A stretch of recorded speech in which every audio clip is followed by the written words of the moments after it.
Hey, what's going on everybody? This is C-Spray, here yet again with another Transformer Revenge of the Fallen Deluxe figure. This is Revenge of the Fallen Deluxe Size Autobot Armorhide. I like this figure alone when it was Landmine in the regular movie, but to have it like this, like I said in my haul video, it's an amazing touch. Just the colors look amazing, all the detailing, just looks awesome. See the character's picture here. Again, looks like a bad guy. Too bad he wasn't a bad guy. But to have a badass Autobot is also cool. NEST Global Alliance, of course, and up top here it just says Autobot Armorhide. Armorhide doesn't care about stealth or safety, just about bringing Dirge down. Okay, well, you know, not too bad. You see the character here, looks awesome. And it just says over here Pulse Rifle. There you go. And if you don't have this mold already, you know that attaches here, and it also attaches to his shoulder in his robot mode. Oh man, I'm so excited to open this up. So let's just open him up and see what this guy looks like, because he looks awesome. Alright, let's open this guy up. Alright, Armorhide is out of the package and looking really snazzy. I think they should have retooled his head and called him Hal, in my opinion. I don't know if you, my friends, have said that before. I think my friend Brent Perry off Facebook mentioned that. But you know what? Come on already, like military style Jeep, gun, so forth, you know what I mean? Come on. But nonetheless, this is a great looking figure. Just a repaint of Landmine from the first movie. What's cool about this figure too, you know, besides his really nice rolling features and the cool grippy treads, it does have spring shock features, and I think that's a really cool effect. So as you can see, the toy is primarily elm kind of green, black, with a more of kind of a lighter green on the inside of the wheels. Has the NEST Global Alliance symbol on the side of the car there, and it just says 50 on both sides with the American flag. Here it just says CMR and 80 up here, 50 here. Defense on both sides with a silver Autobot insignia on the front there. Make that out. I don't know if these numbers have any meanings at all, but I don't know, they look pretty cool. All decked out throughout the Jeep here. What I love about this vehicle and this toy too, and just the design of it, I love all these little bolt parts here, like on the window and stuff. Give it that metallic look. Looks really awesome, I think. And very nice detailing on the back, as you can see. Looks wicked. And this gun too, very nice, with the bullets coming out. Great little detail on this thing, little scope and so forth. Awesome. Just looks a lot like Hound, I think. Especially the alternator figure with the gun on that figure. I think this looks a lot like it. Besides this part and the back part, of course. You can see right through it. And the hands on the robot make out to be the seats of the vehicle. I think that's a nice touch too. And it has a nice sparkly, translucent windshield. Very nice gold paint apps on the front bumper here on the lights, and red and gold on the back here. And you get a lot of robot kibble underneath. You can see his head, of course, and the arms and the legs, and pretty much everything else. So it's kind of sad, but no big deal. I think it's a fantastic vehicle mode. I think it looks really menacing, and I so wish this guy was a bad guy, but not a big deal. To transform Armorhide, you just want to start off. This is detachable, by the way. You can take it off, put it to the side, and you just want to start off by just looking for the separating point. And this is going to be his arms in this case, which are the side doors. So you just going to want to pull those out a little bit, as you can see. Next, you can bring down the feet, just separate this back fender piece, and you can just take apart his legs.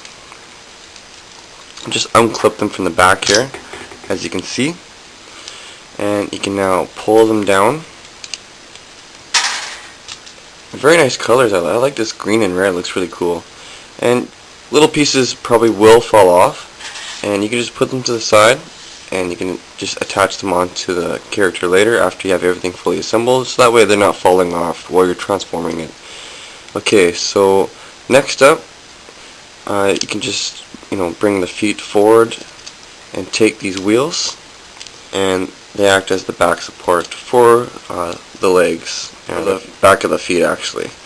Okay, next up, you just want to take the top of the vehicle and just pull it down, which is going to act as the chest for the figure. And you can just pop his head up. There he is. You can now take his hands and his arms and just bring it to the right position. And he does have these little claws. And you just want to take the same steps with this hand. And he does have these little claws. You just want to just be careful and just pull them up and just make sure you don't rip them off. And what I love about this character, he doesn't stand the greatest. He does until you get, like, certain points and so forth. Like, it's not too bad. But for the most part, he has amazing articulation. So for articulation for Armorhide, his head can rotate 360, but it's hindered by the side parts, and this back piece can actually flip down. But what I can tell with this character compared to Landmine's head, you just move it slightly and it just falls off. This guy's head is a little bit, it's more stiffer, and the head can also go up and down. Nice features on the face. It has like a faceplate mask thing. I think the eyes are cool. It's all black on the inside, and he has 4 eyes, and they're all 4 are red. I like that red neck part. It's really nice. I don't know if you can make it out. The red on this figure just makes the character stand out that much more. Also for articulation, his arms can move up and down. They're not on a ball joint, so they can only go up and down. They're on a ball joint at the base of the shoulder here that can rotate 360. And he does have elbow articulation that goes up and down and all the way around.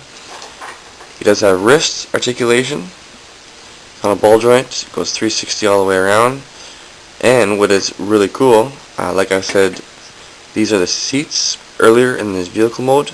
These now act as his hands, and it's really nice because he has crazy articulation in there. He can move at the base of the hands, 1, 2, and 3 for the finger part here. It can move in and out. It can move right here, so 4. So 4 points of articulation in the hand alone. These crazy claws, so cool. And also he can move 360 all the way around at the mid torso. And also he does have ball joints on the legs on the top part here that can move 360 all the way around. And they can also move 360 at the top of the thigh, which is a cool little touch. Does have knee articulation, and it goes back pretty far because for the transformation purpose, so that's pretty cool. And feet articulation, as you can see, can move in and out. Awesome. He does have some pretty weird looking feet, but nonetheless, great articulation. Feet here, you want to just take them and make sure they're clipped down, and that way you have better support. So this guy has nice coloring. Stands a little bit more vibrant in his robot mode compared to the vehicle. The vehicle's a little bit more dark. Totally forgot to put this piece back on, so it just pegs back in there. No problem. Well, I guess there is a problem if you have it on the wrong way. Duh. And he also has his weapon. You want to just take it, and you don't have to take it off for transformation, but if you want to, you can. And you can just put it back in his back, and you can just extend all these pieces up, and it now acts as a shoulder cannon, which is awesome. So come on, retooled head with the, all this look to it, military gun shoulder cannon thing. Hound, hello. But overall, I think this is an awesome figure. Highly suggest you guys pick this up at your local retailer. Looks really cool. If you like repaints, then this is totally up your alley. If you like the movie figures, it's up your alley. But if you don't like repaints, you don't like the movie line, I don't suggest it. But for the most part, the movie line has pretty hard transformations at times. But this guy's not too bad, and he just has great articulation. His feet can be a little bit goofy, but they do lock in there at times, and they are pretty good. It doesn't stand too bad. Just do a little 360 of this guy. Awesome, nice detailing, and I like that gold metallic look crest there. It looks great. So this has been the video review for Revenge of the Fallen Deluxe Size Armorhide, just a repaint of the 2007 movie Landmine. This is C-Spray. Thanks for watching my review, and I'll catch you guys in the next one. See you later.